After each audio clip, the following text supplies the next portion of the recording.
What's up, I'm Karl Richter, and in this video I'm going to show you how to build a combination of a quiz with a reference guide, a cheat sheet, some kind of thing that people can use to actually look it up. I've got another video that explains why you would want to do that, but it's a wonderful blend.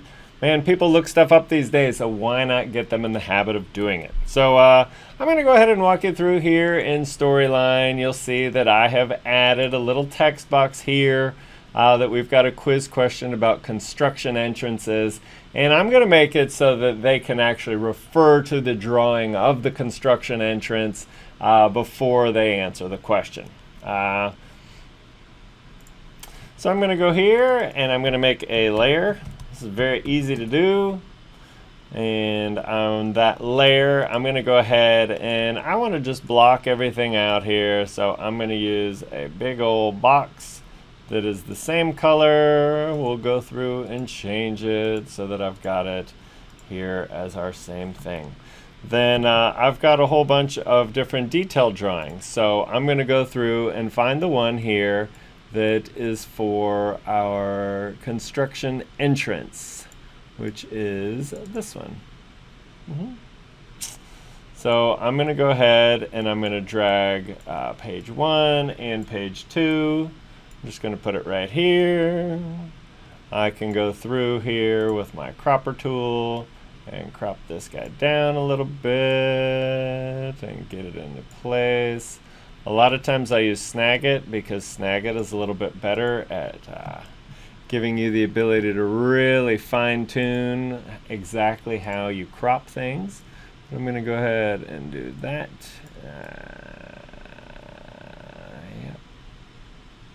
There we go. And you'll see here that I've got my click to view standard drawing, and I'm going to put that on our.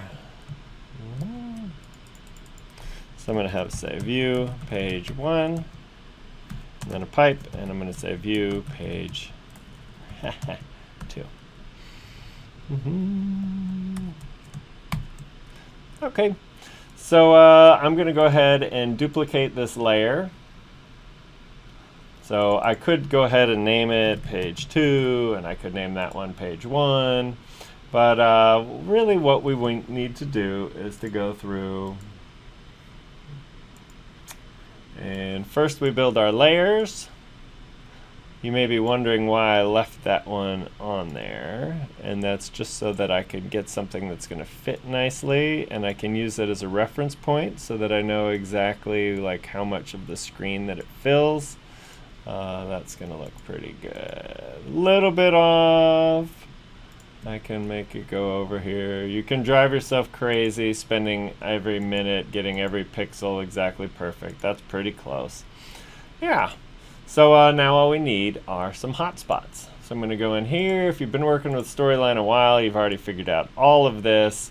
And if you have not, then welcome to the Storyline world. And this is really something that's pretty easy to do. So I'm going to add a trigger to this one that says show the layer. Which layer? It's going to be this layer, and this one we're going to add a trigger that says show the layer. Which one? We're going to say drawing. So now I will copy both of these and paste them on here. So this still goes to page 2, that goes to layer. You go here, you have click to view your standard drawing. So if we want to, we can have it go right to page 1. And I'm going to go ahead and I'm going to copy this button here. I think it's really important to keep all your buttons and icons and everything in the same place all the time so your users don't have to go and look for them. So I'm going to edit that and say, instead of submit interaction, I'm just going to say hide this layer whenever they click it. And it looks like we need to scooch up our picture just a little bit more. I don't like it when they overlap with the buttons. So I'm going to just drag it. And I'm going to use the format tool to say. So I can look here and go over and see my width. My width here is 488. So I'm going to go here and do the same thing, and instead of 505, I'm going to say 488. And that's going to resize it. And when I hit center, ha, that did not work like I hoped. Get rid of that guy. And let's go ahead and try that again. So I'm going to copy my hide button and put it here. So let's go ahead and preview this. Let's see how it looks.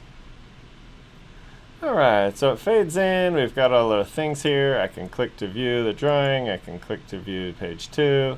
I don't like that button, kind of the subtle thing there, so I'm going to go back to the timeline because I forgot that it comes in after a second, and I'm going to take the animation off it because we don't really need that.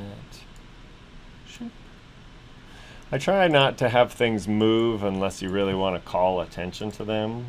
And in this one, it's really just a pretty simple example. Okay, so the value of this is that you can include other things. Particularly, you want to drive the behaviors that you want to see people do on the job. If they're supposed to check the guide, have them practice checking the guide when they're going through the training. It sounds really simple, but a lot of people don't do this very easy tool. So with this, I have shown you how to very quickly and easily add in a reference document to a quiz. Happy storylining.